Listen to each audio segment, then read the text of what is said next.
अखंड ज्योति, दिसंबर 1941।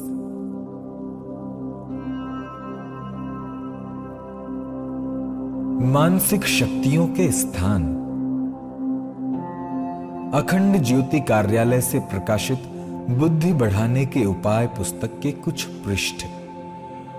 शवच्छेदन और प्रत्यक्ष शरीर विज्ञान द्वारा मस्तिष्क के संबंध में अभी बहुत कुछ जानकारी प्राप्त की जा सकती है।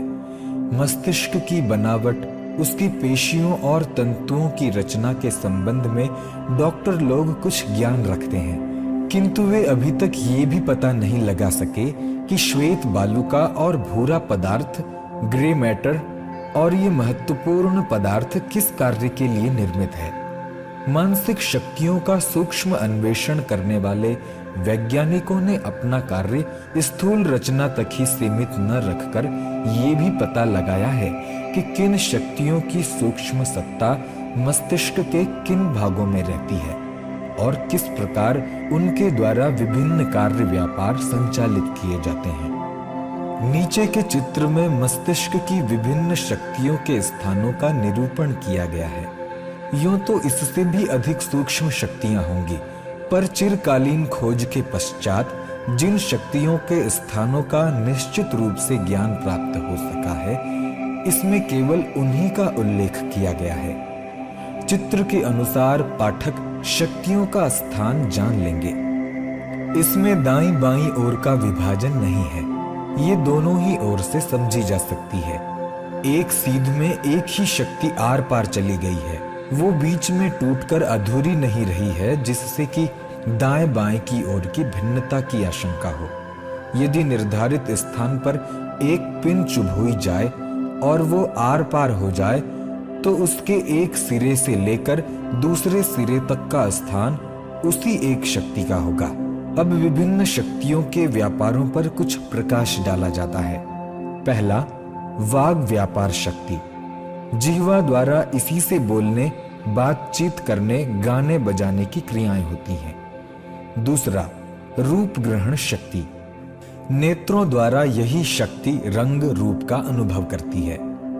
तीसरा, ग्रहण शक्ति। छोटे बड़े, लंबे चौड़े, ऊंचे नीचे का बोध इससे होता है। चौथा, गुरुता ग्रहण शक्ति। भारी हल्के का ज्ञान इसी से होता है। व्यवस्था ग्रहण शक्ति। वस्तुओं की स्थिति का इससे निर्णय होता है। छठवां, वर्ण ग्रहण शक्ति। रंग और जाति की पहचान करती है। सातवां, संख्या ग्रहण शक्ति। संख्या का बोध कराती है। 10वां, अविभाव शक्ति। विरोधी भावनाएं। 11वां, वृत्तांत ग्रहण शक्ति। किसी समाचार का क्रमबद्ध धारण कराती है। 12वां, स्थान ग्रहण शक्ति। स्थान के बारे में जानकारी होती है। 13वां, समय शक्ति। समय का भेद जानने वाली। 14वां, राग ग्रहण शक्ति। ध्वनि, नाद, संगीत का अनुभव कराने वाली। 15वां, रचना शक्ति। निर्माण करने, बनाने की योग्यता। 16वां, उपार्जन शक्ति। भावों को उत्पन्न करने वाली। 17वां, पोषण शक्ति।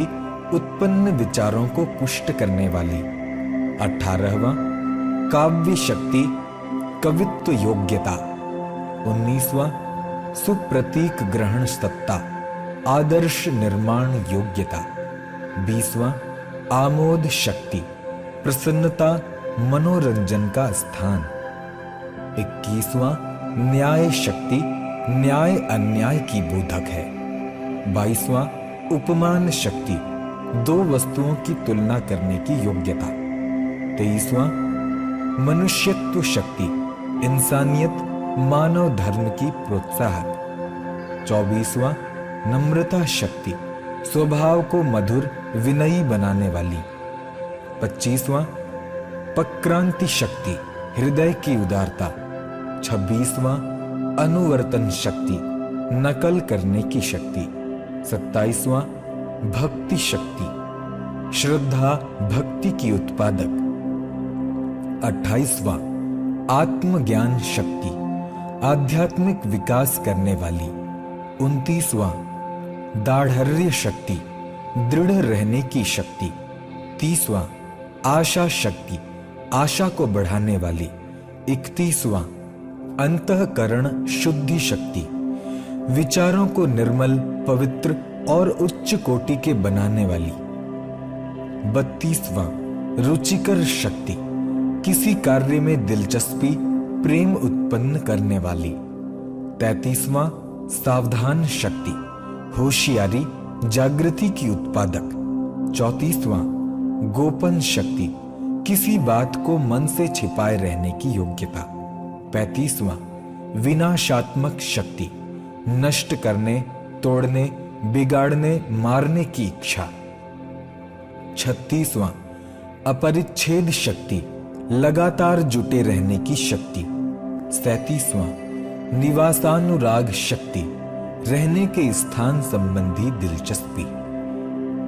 38वां मैत्री शक्ति, दो प्राणियों के बीच मित्रता की उत्पादक।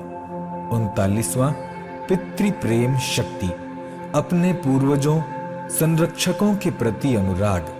40वां सम्मेलन शक्ति, मिलने जुलने, बहुत आदमियों के बीच रहने का स्वभाव। 41वां शौर्य शक्ति, बहादुरी, वीरता की जननी। 42वां आम गौरव शक्ति, स्वाभिमान की योग्यता।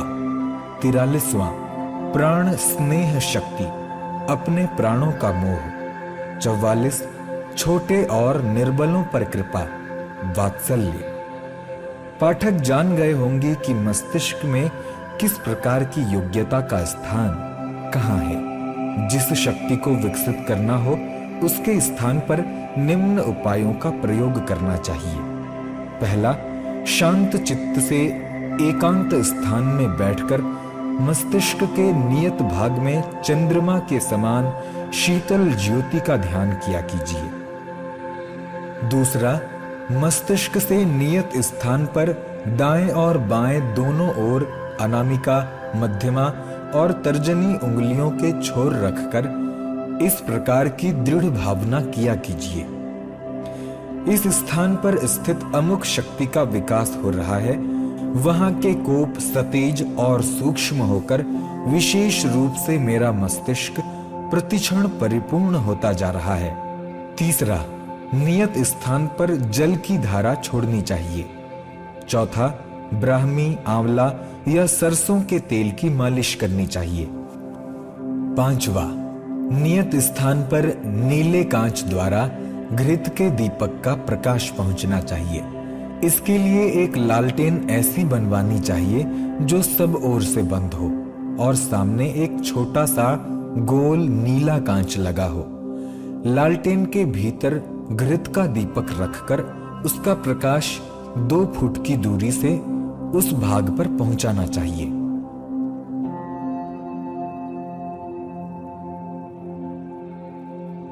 स्वप्नों की सच्चाई। लेखक श्री राम भरोसे पाठक, नदी गांव, दतिया स्टेट। आज का सभ्य समाज स्वप्न का अस्तित्व मानने को तैयार नहीं है। उनका विचार है कि जो हम दिन में देखते हैं तथा जिन विचारों का हमारे हृदय पर गहरा प्रभाव पड़ता है, वस्तुतः वही विचार स्वप्न का रूप लेकर रात्रि में अवतरित होते हैं। दूसरे शब्दों में स्वप्न हृदयांकित विचारों की श्रृंखला है। सर्वथा नहीं तो कुछ आंशिक भावों में उनकी ये धारणा है भी ठीक, क्योंकि हम प्रायः उन ही स्वप्नों को देखा करते हैं जिनको कार्य रूप से दिन में देखते हैं। जैसे बालक स्वप्न देखेगा तो खेलने का, अमुक लड़का मेरे पीछे दौड़ रहा है, अमुक लड़का मुझे मारने दौड़ा है, मेरी पतंग अमुक लड़का छीने लिए जा रहा है इत्यादि, या कभी कभी पाठशाला के विषय में भी। सिवाय इन कामों के और उनके पास धरा ही क्या। इन विचारों का रात्रि में इस प्रकार तांता लग जाता है कि कभी कभी आवेश से आकर जोर जोर से पुकारने लगता है, किंतु कभी कभी ऐसा भी होता है कि वो ऐसे स्वप्न देखा करते हैं जिनको न तो वैसा विचार कर सकते थे और न कभी देखे थे। ये स्वप्न बड़े विचित्र होते हैं। हमारे पूर्वज ऋषि मुनियों ने इनका पर्याप्त अन्वेषण किया था। उन्होंने स्वप्नों के वर्ग किए, उन्हें समयानुसार भिन्न भिन्न फलदाता कहा। इस विषय पर ग्रंथ रचना भी की गई। उनके प्रतिपादन से ये सिद्ध नहीं होता कि स्वप्न केवल हृदयांकित विचारों की श्रृंखला है, अपितु वे तो उसे अशुभ सूचक तथा अमुक फलदाता भी कहते हैं। वे उसे भविष्य की अनिष्ट तथा इष्ट स्वरूपिणी चेतावनी कहते हैं तथा उससे भविष्य की झलक देखते हैं। वे वर्षों व महीनों के आने वाले भविष्य फल का आज रात्रि से तारतम्य होना बतलाते हैं। आधुनिक समय के मनोविज्ञान विशारदों ने भी सिद्ध कर दिखाया है कि स्वप्न केवल विचारों की सारहीन श्रृंखला ही नहीं है, अपितु वे सुस्पष्ट तथा सच भी होते हैं। उनसे वैज्ञानिक लोग कई प्रकार के अनुमान निकालने लगे हैं तथा कथित अनुमान ठीक भी होते हैं। स्वप्न को सारहीन विचार श्रृंखला कहकर नहीं टाला जा सकता, क्योंकि कुछ तथ्य अवश्य है, उसमें हमारे जीवन संघर्ष की छाया मात्र अवश्य निहित रहती है। स्वप्न हमें सुमार्ग पर लाने का प्रयत्न करता है। भगवान अंतर्यामी हमें अपने भविष्य के बारे में तथा आगे आने वाली आपदाओं के विषय में चेतावनी करते हैं।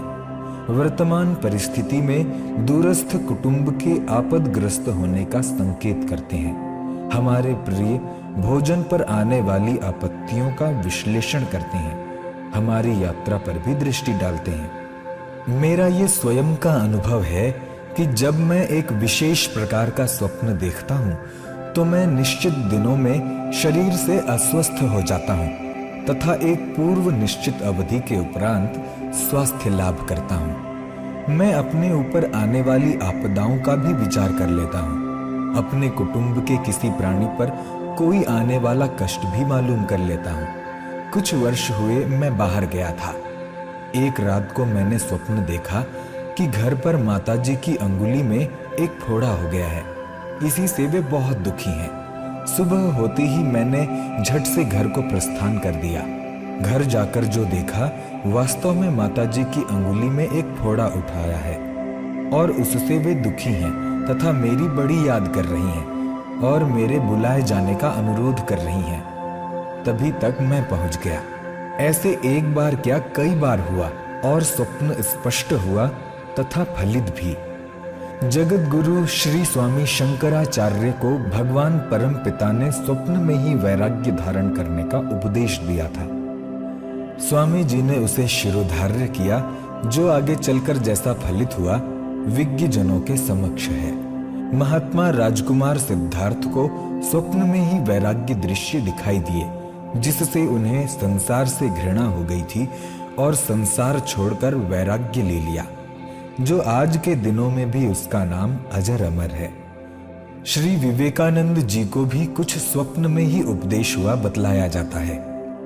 यदि स्वप्न कोरी विचार श्रृंखला ही है, तब फिर ये बातें सच कैसे? बस एक बात है, यदि स्वप्न घोर निद्रा में तथा शुद्ध हृदय से हुआ तो संभव हो सकता है और फिर भगवान की इच्छा।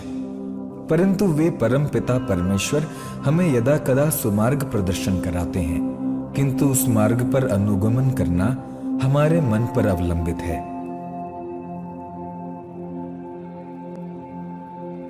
प्रेतात्मा का दर्शन। इंग्लैंड के सुविख्यात व्यक्तित्वों में बहुत ऊंचा स्थान रखने वाले लॉर्ड ब्रूहम 19वीं शताब्दी के मध्य भाग में उज्जवल नक्षत्र की तरह चमक रहे थे। अगाध विद्या और तीव्र बुद्धि ने उनकी संपन्नता में 4 चांद लगा दिए थे। वे जैसे अद्वितीय बैरिस्टर थे, वैसे ही सूक्ष्मदर्शी, दार्शनिक और वैज्ञानिक थे। श्री और धी दोनों की ही उन पर परिपूर्ण कृपा थी। लॉर्ड ब्रूहम की डायरी में एक ऐसी घटना का उल्लेख मिला है जिसके आधार पर मनुष्य के मरणोत्तर जीवन पर कुछ प्रकाश पड़ता है।